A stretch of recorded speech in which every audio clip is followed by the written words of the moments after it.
Hey everyone, it's Chris from Smithy Finance, and this is your midday market report for April 30th. It's about 2:30 right now, and boy, the end of April, it's been quite the month. We had just slaughtered in the early part of the month, and then we've had some nice recovery.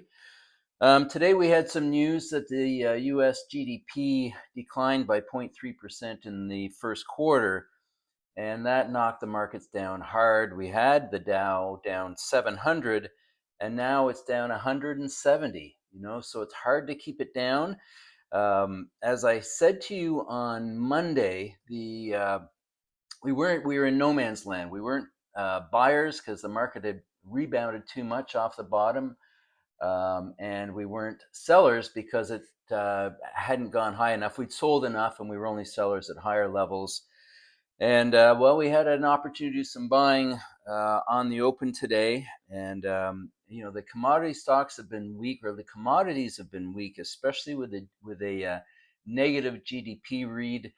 You see oil down over $2 again today. We're down to like 58 from 53, $63 just on Friday. So we've been just on a slope down since this week started. So the oil stocks have been hit.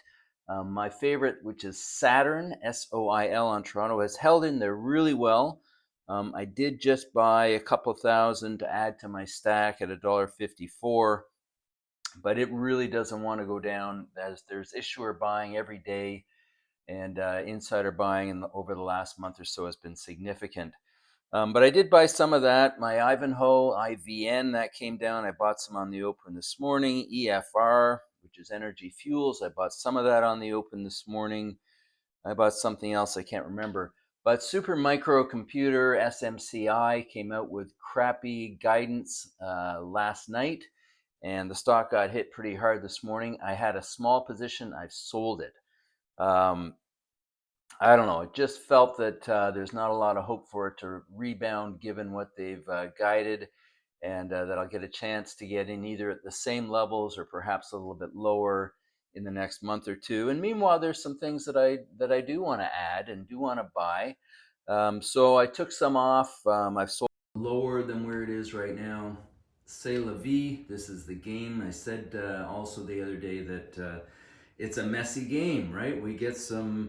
Uh, we get some ugly to go with what we do, and sometimes there's no warning. I mean, you have no chance of knowing that the company that you own is going to pre-announce after the markets close and the stock gaps down 18%. That's just the way it is. So we've got, yeah, these are pretty big moves here. When you see copper down 5.5%, that is a rare move on copper. A 5% move either way almost never happens. So we're 456. We're just near 485. That's a big drop. We had silver also drop 67 cents right now. That's not much, but it was down over $1 on the GDP news because silver is a component in the industrial world. And gold down $20 today. No big deal. So elsewhere, yeah, this is when you've got to have your open orders in. When the market does do a gap down like we saw, you want to be prepared for it and you want to be in there. And we never know when that bad day is upon us.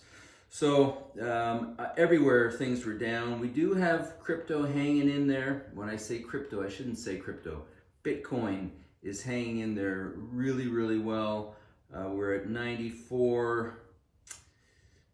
Sorry, my computer is having some trouble. So we're about 94,500. Here we go. 94,000 even right now. So, but again, we were at 84 a week ago, and we were at 77 at the low. So one of the best stocks that I've had in my career, in fact, not one of, the best stock I've had in my career is MicroStrategy, now known as Strategy, MSTR. I bet I've traded over 1,000 stocks in my life. The second best one is this Ivanhoe, IVN. My biggest holding that I have right now, dollar-wise, is MicroStrat. My second biggest is Ivanhoe. I own a lot of Bitcoin outside of that, so that's probably my third holding. But They bought another 30, I think it was 15,000 Bitcoin this past weekend or last week. They own 555,000. Eventually, this Bitcoin is going to have a gap move as more and more coins are taken off the exchanges and put it into long-term holds. You can think of it, there's 21 million coins outstanding, or at least there will be when they're all put out over the next 10 years. But right now there's, call it 19.5 million. And as more and more of them go into long-term hands, there's less and less supply on the market. And eventually it's not going to take a lot to gap the market. We're not there yet. There's still time. But, I really recommend that you buy some every week or every month, 5 to 10% of your portfolio. I just listened to the cabinet meeting that President Trump had earlier today, talking about the growth of, or at least giving an update of each of the various departments, or at least some of the various departments. And Howard Lutnick spoke on the investment going into the U.S. He says because of the trade war, because of the tariffs, foreign companies are coming to the U.S. So we're seeing trillions of dollars pour in. I think that this downturn in GDP may last another quarter, but I think the future is bright. I know there's a lot of Trump haters in the world, a lot, and but I do think that eventually this will get solved, and we're going to be on our way. So don't be afraid to buy on these weekdays. As I was saying a minute ago, buy some Bitcoin. He's a big Bitcoin proponent. The U.S. will have their strategic reserve. As far as I understand, they haven't done any buying yet, so that buying is coming in. Other countries are coming just behind, or probably trying to get in front of the U.S. So, but that's the only one. I wouldn't mess around. At least for me, I'm not messing around with any of the other coins. There may be some with good validity, but that is not my game. I think that's all I gotta say right now. Anyway, there you go. That's the market update. Thanks for hanging in and watching, and I'll see you in the next one.